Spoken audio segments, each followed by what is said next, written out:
है ना, वो पहली इतनी सीधी क्या तो उसमें सारी स्किल दूर से लगता है, दिल से शायद क्या? ST segment.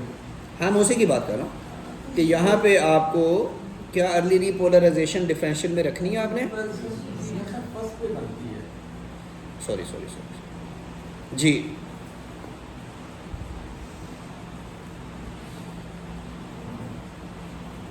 उन्होंने जो भी रखा वो बिल्कुल ठीक है, लेकिन जो क्लासिकल शॉर्ट क्यूटी का अभी हमने ये एग्ज़ाम था उसमें ये SCQs था, शॉर्ट क्यूटी सिंड्रोम SQS।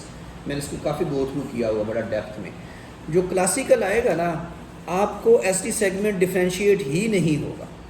बस ये एग्ज़ाम में याद रखना है कि आपकी S के बाद आपकी T वेव हो जाएगी। आप मेरी बात अंडरस्टैंड कर रहे हैं कि आपका QRS के बाद ये S वेव है और यहीं पे T वेव हो जाएगी। ऐसे होगा जो क्लासिकल शॉर्ट क्यूटी का होगा। और शॉर्ट क्यूटी सिंड्रोम का स्कोर पता है ना, टेबल में स्कोर पता है SQS, कि आप कब डायग्नोज करेंगे कि शॉर्ट क्यूटी सिंड्रोम का पेशेंट है या जस्ट शॉर्ट क्यूटी केस है।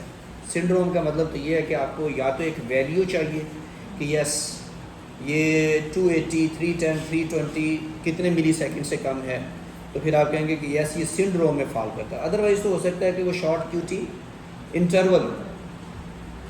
सिंड्रोम का मतलब ये होगा कि उसको कोई survival of sudden cardiac death है, फैमिली हिस्ट्री कभी किया, या उसको कार्डिक अरेस्ट हुआ है, या उसका क्यूटी इंटरवल जो है ना वो लेस देन 310 मिली सेकेंड्स है, 340 नहीं है, 330 नहीं है, ठीक है।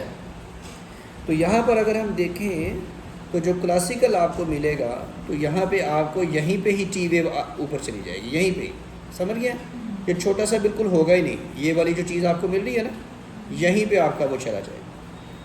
तो ये ओवरलैप होता है शॉर्ट क्यूटी सिंड्रोम और अर्ली रीपोलराइजेशन सिंड्रोम, ये आपके सारे इसी पैथोफिजियोलॉजी से रिलेटेड है, ठीक है। तो आपके जितने हैं ना, कुछ ऐसी चैनलोपैथीज हैं जिसमें गेन ऑफ फंक्शन है, gain of function, otherwise loss of function होता है। म्यूटेशंस किसी भी चीज़ को डिलीट कर देगी ना और वो काम करना छोड़ देगा। जैसे लॉन्ग क्यूटी है, IKS है, ठीक है, जो आपके पोटेशियम चैनल्स हैं स्लोली एक्टिवेटिंग जो हैं, तो उसमें लॉस ऑफ फंक्शन है।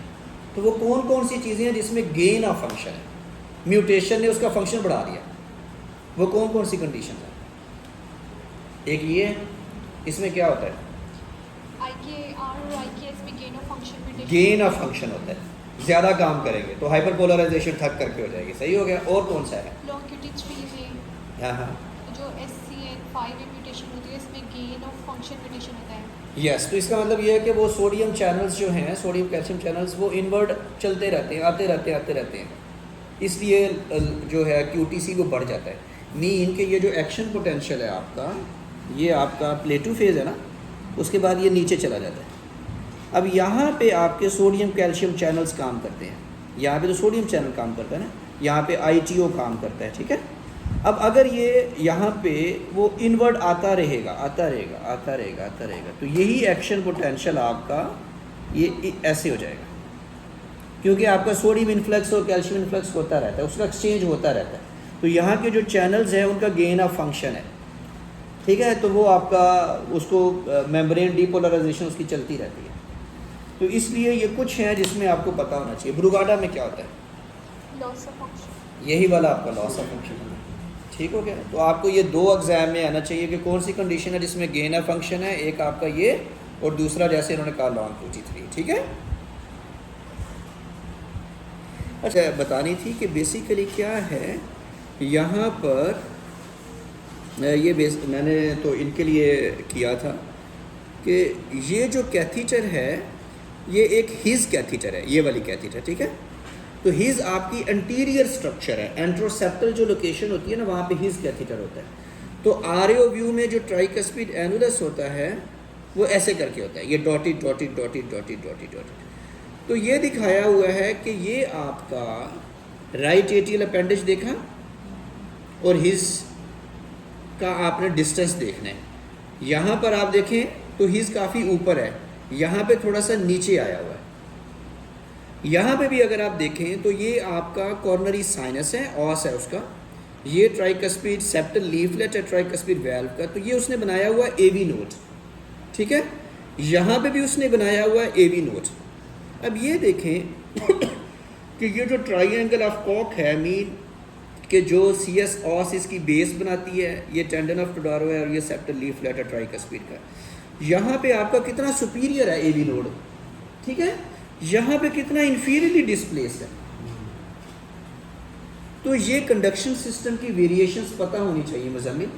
सपोज यहाँ पे आप कहते हो सर मैं इतना नीचे था, एक हमारा केस था, हम उसको सॉरी इसका बोल अच्छा यहाँ पे अच्छा एक केस था कि हम स्लो पाथवे यहाँ पे होता है स्लो पाथवे, ठीक है, एक पेशेंट को स्लो फास्ट एवियन आरटी है, हम यहाँ पे स्लो पाथवे मॉडिफाई कर रहे हैं, ये अज्यूम करके कि एवी नोड काफ़ी ऊपर होगा, मेरी बात समझ गए, लेकिन एवी नोड नीचे है और आपने जैसे हीट स्टार्ट की तो पेशेंट्स को एवी ब्लॉक स्टार्ट हो गया। तो इसलिए कहते हैं हमेशा नीचे से स्टार्ट करें। यहाँ पे सपोज मैंने यहाँ पे कैथेटर रखा है अबलेशन के लिए, यहाँ पे स्लो फाइबर्स होते हैं और यहाँ पे रखा है, दोनों में जगह एक ही है, लेकिन यहाँ पे एवी नोड दूर है, कुछ भी नहीं होगा, और यहाँ पे एवी नोड कितना नीचे आया हुआ है, देखा आपने। तो ये वेरिएशंस हमें जब कैथेटर्स हम डालते हैं हमें पता चल जाता है कि आपका जो हीज बंडल है वो हीज बंडल और सी एस के कैथेटर्स का रिलेशनशिप बहुत कम है और एक में बहुत ज़्यादा है, ठीक हो गया। तो जो ऊपर वाला होता है ना हीज वाला, तो वो ये बेसिकली ऐसे होता है इमरान भाई, देख रहे हैं आप, और हम कहते हैं यार हीज का नीचे आया हुआ है, वो बेसिकली एक ही यस। तो ये मैंने आप लोगों के लिए ये भेजा कि आपको ये वेरिएशंस एवी कंडक्शन सिस्टम की आनी चाहिए। दूसरा नुकसान क्या है यहाँ पे हमें नुकसान है, यहाँ पे टैबर वालों को नुकसान है, क्यों? क्योंकि यहाँ पे ये हिज बंडल मेम्ब्रेनस सेप्टम पे है, ठीक हो गया, और यहीं पे नॉन और राइट कॉर्नरी का जंक्शन है। तो जब एओर्टिक वेल्व का लीफलेट यहाँ पे आएगा, आप मेरी बात समझ रहे हैं, तो अगर ऊपर को कंडक्शन सिस्टम गया हुआ है तो उसको जल्दी ब्लॉक होगा, अगर वो नीचे को है तो वो बच जाएगा। ऐसे एवीआर वालों में ये शुक्ल होती है, रिप्लेस करते हैं बिल्कुल। तो आपका जैसे सर कह रहे हैं, जैसे ही मेम्ब्रेनस सेप्टम से हिज ने गुजरना है तो वो लेफ्ट बंडल बना देना है, और राइट बंडल ये देखा आपने, राइट बंडल इधर है और ये आपका पेनिट्रेटिंग बंडल है, मीन कि ये मेम्ब्रेनस सेप्टम से जाएगा, ठीक हो गया, और आपका लेफ्ट बंडल ट्रंक यहाँ पे पड़ा होगा। आप इसको ऐसे देख लें, ये देखें, ये आपका कैथीटर है 1 2 3 4 5 6 7 8 ऑक्टापोलर 8 पोल वाला कैथीटर है।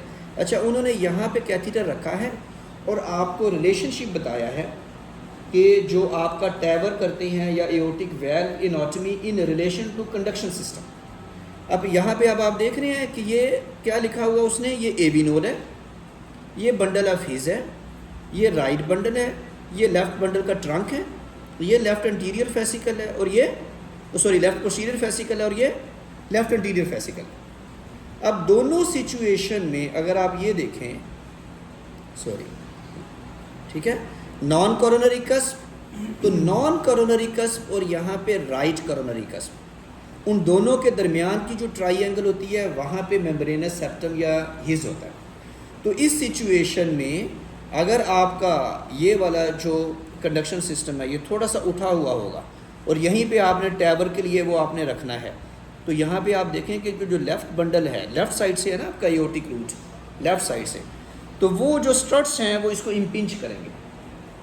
तो इसलिए कहते हैं कि टैबर के बाद कौन से पेशेंट्स हैं जिनको एवी ब्लॉक होगा, कौन से पेशेंट होते हैं जिसको बेस लाइन राइट बंडल हो, बेस लाइन उसको राइट बंडल है और आपने लेफ़्ट बंडल कर दिया है, तो क्या होगा, कंप्लीट एवी ब्लॉक, या PR 300 मिलीसेकंड्स का है। तो ये दो इंडिपेंडेंट प्रिडिक्टर हैं जो कि कंप्लीट एवी ब्लॉक करेंगे। तो आपका जो लेफ़्ट बंडल की एनाटॉमी है या बंडल ऑफ हिज की एनाटॉमी है, ये बेसिकली एओर्टिक रूट की एनाटॉमी है। इसीलिए अब जो पहला आ रहा था टैबर वो साइज़ में बड़ा था, अब जो आ रहा है वो छोटा है। क्यों? क्योंकि वो फिर अब यहाँ से जो उसका स्ट्रट्स का एंड होगा ना, वो लेफ़्ट बंडल से ऊपर ही ख़त्म हो जाएगा, उससे वो बच जाएगा। तो पहले जो थे उसके स्ट्रट्स वो यहाँ तक आते थे, तो वो इसको भी साथ ही इम्पिंच कर देता था। देखो आपका जो पेशेंट्स होता है जिसमें आप टैबर करते हैं, उसके लीफलेट्स आप खा थोड़ा जाते हैं, उसको वाल के साथ लगा देते हैं ना, रहता तो उधर ही है ना, ये तो नहीं है कि आपने उसको पहले डिसेक्ट करते हैं और फिर आप टैबर डालते हैं, आप क्या करते हैं उसको साथ लगा देते हैं। तो कॉर्नरीज को लगा देंगे तो एमआई हो जाएगा, लेफ्ट बंडल को लगा देंगे तो आपका ब्लॉक हो जाएगा।